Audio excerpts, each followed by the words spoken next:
أصدقائي وصديقاتي، نهاركم سعيد. جولتنا النهاردة هتكون في حي من الأماكن الراقية والمتميزة بالهدوء في اسكندرية، وتقع في نطاق حي وسط وقريبة جدا من حدائق الشلالات وكمان حي محرم بيه.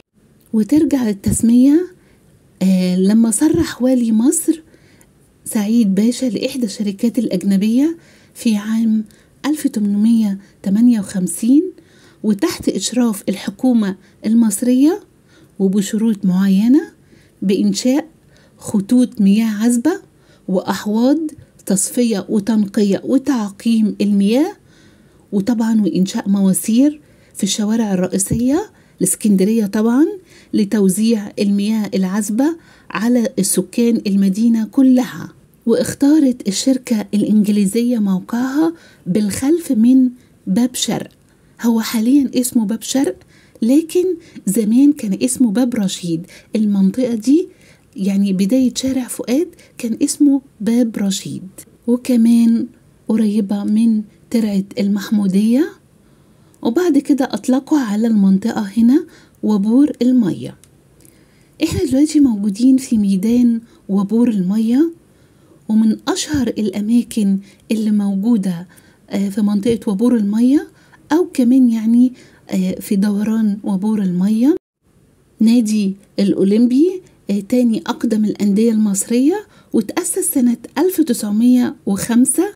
وأيضا كمان قريبة من المكان مستشفى المترنتي للولادة. وميدان وبور المية تم تغيير اسمه في عام 1995 باسم العالم المصري الدكتور أحمد زويل الحائز على جائزة نوبل في الكيمياء في عام 1999. وتم تصميم تمثال برونزي نصفي للدكتور أحمد زويل زي ما احنا شايفين كده، واللي نحت التمثال الدكتور سعيد بدر أستاذ النحت بكلية الفنون الجميلة. وتم وضع التمثال في محيط الجدارية التي تضم تاريخ تطوير العلوم، وده كان في عهد المهندس محمد عبد الظاهر محافظ اسكندرية في الوقت الحالي، يعني في الوقت ده. وهنا الجدارية بتتكلم عن نبذة للدكتور العالم أحمد زويل. وهنا لوحة كبيرة باللغة الإنجليزية وباللغة العربية، وكمان هنا صورة لألفريد نوبل مخترع الديناميت. والتمثال هنا واضح للدكتور أحمد زويل، شايفينه أكتر. مننساش كمان إن الدكتور أحمد زويل شارك في افتتاح الميدان اللي كان سابقا اسمه ميدان وبور المية. وكمان كان قريب من الميدان فيلا المعماري العالمي أوغست بيري أو فيلا أجيون. الفيلا دي كان عليها مشكلة، اتهدت في 2014.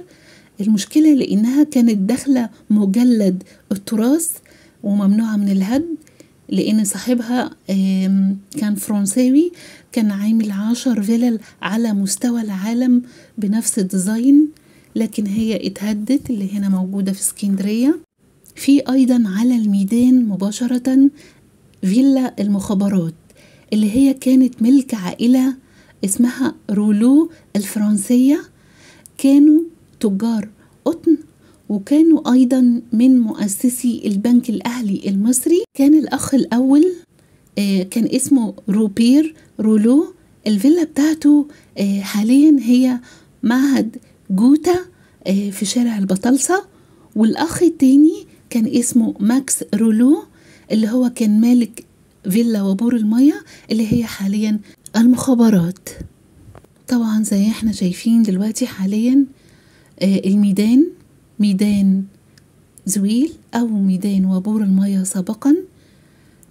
في وسط الميدان تمثال لفتاة بتمثل اسكندرية وبتحمل في ايديها رمز السلام، وهي واقفة كده في شموخ بتحكي قصة قياس الزمن عبر العصور وصولا إلى اكتشاف الدكتور زويل لوحدة الفيمتو ثانية.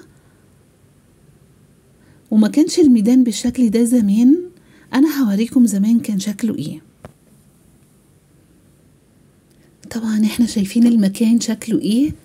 كان فيه نافورة للمية، وكان فيه شجر وزرع، وكان فيه كمان قعدات لطيفة جدا.